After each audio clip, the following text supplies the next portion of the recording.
Assalamualaikum warahmatullahi wabarakatuh. Bismillahirrahmanirrahim. Alhamdulillahirabbil alamin. Wassalatu wassalamu ala asyrofil mursalin wa ala alihi washabihi ajmain, amma ba'd. Pemirsa Batu TV yang dimuliakan Allah Subhanahu wa taala, hidup ini adalah ujian dari Allah Subhanahu wa taala. Cuma kualitas ujian Allah berikan kepada kita sangat tergantung kepada kualitas keimanan yang kita miliki. Makanya kata Nabi, asyadun nas bala'an al-anbiya, tsummal ulama, tsummal amsal, tsummal amsal fal amsal. Ujian yang paling dahsyat Allah berikan satu kepada para nabi. Karena nabi itu kualitas imannya yazidu wala yanqus, selalu bertambah dan tidak pernah berkurang.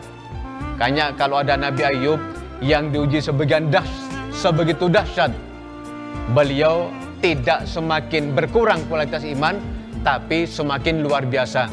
Nabi Yusuf posisi benar, dihukum 9 tahun, iman malah semakin luar biasa. Ujian terberat kedua jatuh kepada ulama yang kualitas iman setingkat di bawah para nabi. Baru yang ketiga, yaitu orang yang kualitas iman di bawah para ulama. Makin ke bawah kualitas iman kita, ujiannya pun akan semakin ringan. Apa bentuk ujian kepada kita? Banyak. Yang pertama, setiap kita tanpa kecuali siapapun, yang kaya, yang miskin, pejabat, rakyat, orang kota, orang desa, pasti diuji dengan sakit tanpa kecuali. Siapapun. Oleh karenanya, semampang kita diberikan kesehatan, ayo manfaatkan sehat untuk ibadah maksimal di hadapan Allah Subhanahu wa taala. Bahkan nikmat sehat ini secara khusus Nabi gambarkan, Nabi sampaikan begini, nikmatani maghbunun fi makatsirum minan nas. Dua macam nikmat yang sebagian kita ini menganggap hal biasa, tidak dianggap sebagai nikmat yang luar biasa. As-sihhatu wal farau, yaitu sehat dan sempat. Kita bisa duduk, berdiri dengan tegak, berjalan dengan nikmat, semua karena faktor sehat. Kita bisa ibadah sholat mulai berdiri, rukuk, kembali berdiri, sujud, duduk iftiros, tawarruk dan sebagainya karena faktor sehat yang kita miliki.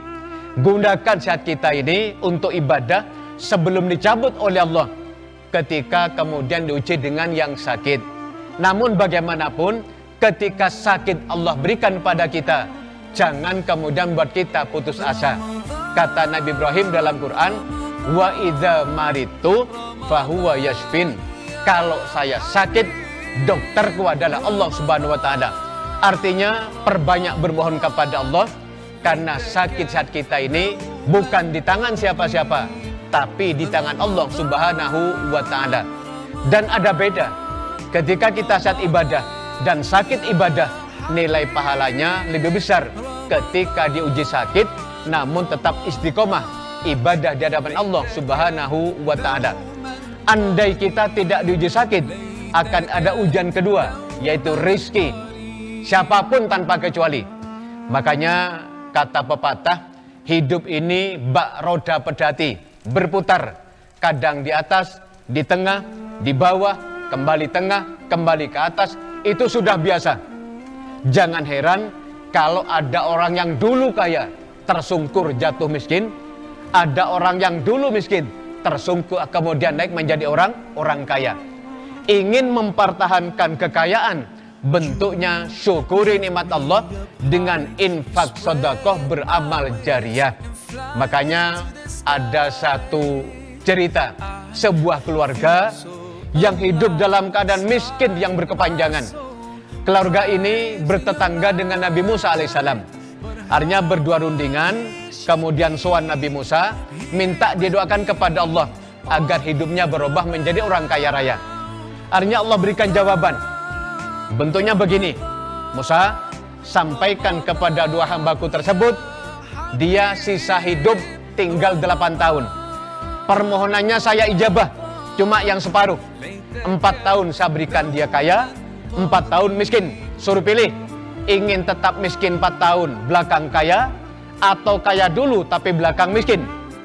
Si suami kemudian, kalau pilihan cuma itu, saya milih biar bertahan miskin dulu, yang penting di belakangnya menjadi kaya. Istrinya tidak mau, karena sudah capek jadi orang miskin, ingin segera jadi orang kaya. Darinya sang suami ngalah, disampaikan Nabi Musa. Musa matur kepada Allah, dan kemudian Allah ijabah. Besoknya dia rezeki mulai merimpah, terus kaya. Di tengah kekayaannya, ternyata istrinya hebat luar biasa. Dia matur kepada sang suami, "Mas, kapan lagi kita bisa memberikan manfaat kepada orang? Ayo, mumpung kita diberikan limpahan rezeki, kita infak sedekah kepada fuqara masakin, yatim piatu, mustatafin." Terus dia lakukan sepanjang hidup. Sampai masuk tahun ke-5, dia masih kaya. Masuk tahun ke-6, dia masih kaya. Padahal jatah coba 4 tahun.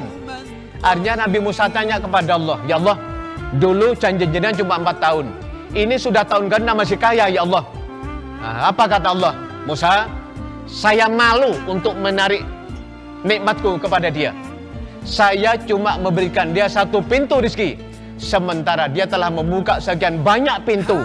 Pintu untuk fuqara masakin, pintu yatim piatu, pintu mustatafin dan sebagainya, sehingga saya biarkan dia kaya sampai akhir hayat nantinya." Kesimpulannya, agar kita bertahan dalam kenikmatan, kaya tapi manfaat barokah sampai penghujung hayat, ayo infak sedekah amal dia kita lakukan, lebih-lebih di bulan suci Ramadan yang mulia ini. Semoga ujian yang Allah berikan kepada kita tidak sampai menggerus iman akidah kita, dan tetap istiqomah sampai penghujung ajal kita, husnul khotimah. Amin ya rabbal alamin. Demikian, kurang lebih mohon maaf. Wallahul muwaffiq ila wabit thoriq. Assalamualaikum warahmatullahi wabarakatuh.